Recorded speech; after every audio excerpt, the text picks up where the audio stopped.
दोस्तों, ये रोचक कहानी एक दिव्यांग राजा की है, जिसके राज्य में कोई भी परेशानी या समस्या नहीं थी। सभी लोग उस राजा से बहुत खुश थे और ऊपर वाले से धन्यवाद करते थे कि इतने अच्छे राजा को उनके जिंदगी में भेजा है। वह राजा दिव्यांग था, उसकी एक आंख नहीं थी और एक पैर नहीं था, लेकिन फिर भी राजा को इस बात का कोई मलाल नहीं था। एक दिन राजा अपने महल के गलियारे में घूमते हुए अपने पूर्वजों की लगी तस्वीर को देख रहा था और सोच रहा था कि मेरे पिताजी इतने शूरवीर थे, मेरे पिताजी के पिताजी यानी दादाजी इतने शूरवीर थे। हमें इतने शूरवीर खानदान में जन्म लेने का मौका मिला है, ये ऊपर वाले का धन्यवाद है।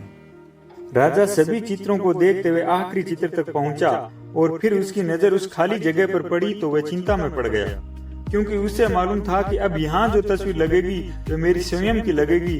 लेकिन राजा को इस बात की चिंता नहीं थी कि वह मर जाएगा, चिंता इस बात की थी कि यहाँ जो पेंटिंग लगेगी वो कैसी लगेगी।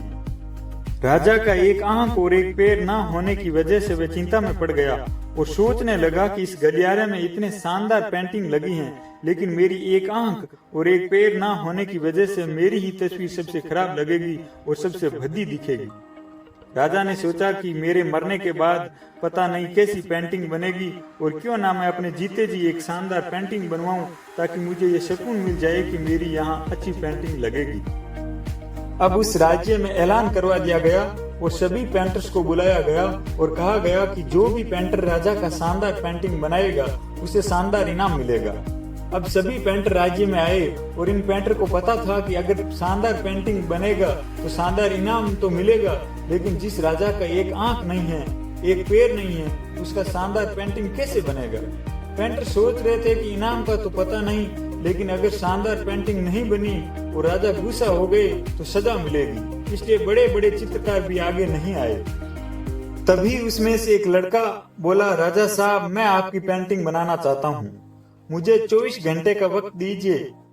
अब सभी बड़े बड़े पेंटर हैरान हो गए कि ये लड़का क्या पेंटिंग बनाएगा, और अगर राजा को पेंटिंग पसंद नहीं आई तो इसे सजा जरूर मिलेगी। राजा बोला, ठीक है, आप बना करके आइए। अगले दिन वह लड़का तस्वीर बनाकर लाने वाला था और दरबार पूरी तरह से भर चुका था। लोग दूर दूर से देखने के लिए आए थे कि वह लड़का कैसी पेंटिंग बनवाएगा। अब लड़का जब उस राजा की पेंटिंग बनाकर लाया तो लोग आश्चर्यचकित रह गए। सब लोग जोर जोर से तालियां बजाने लगे, सीटी बजाने लगे, और जब राजा ने उस पेंटिंग को देखा तो वह खुश हो गया और बोला कि वाह, इससे अच्छी पेंटिंग तो इस पूरे गलियारे में नहीं है। राजा ने उस लड़के को बहुत सारा इनाम दिया। अब आप सोच रहे होंगे कि उस राजा की क्या पेंटिंग बनी होगी, जिसकी एक आंख नहीं है और एक पैर नहीं है, कैसा पेंटिंग बना होगा। लड़के ने राजा की पेंटिंग कुछ इस प्रकार बनाई कि उस राजा को एक घोड़े पर सवार किया था।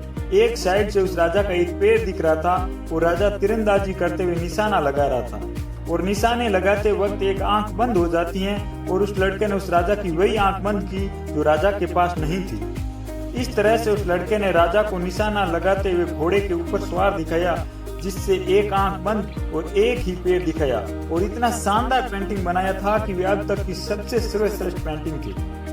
उस लड़के के सामने चुनौती भी थी, संकट भी था, लेकिन उसने सकारात्मक का साथ नहीं छोड़ा। जिंदगी में आप जिस भी मुकाम पर हो, जिस भी संकट में फंस जाए, जिस भी स्थिति में हो, अगर आपने सकारात्मक का साथ कभी नहीं छोड़ा तो यकीन मानिए आप इस संकट से बाहर निकल जाएंगे। जिंदगी में उम्मीद का साथ मत छोड़िए, क्योंकि जिसने उम्मीद का साथ छोड़ दिया तो फिर जिंदगी उसका साथ छोड़ देती है। हर पल सकारात्मक रहिए, खुश रहिए, ऊपर वाले के आशीर्वाद के साथ और अपनों के प्यार के साथ अपनी अच्छी और सच्ची मेहनत कर दिखाओ, ताकि सफलता अवश्य मिले।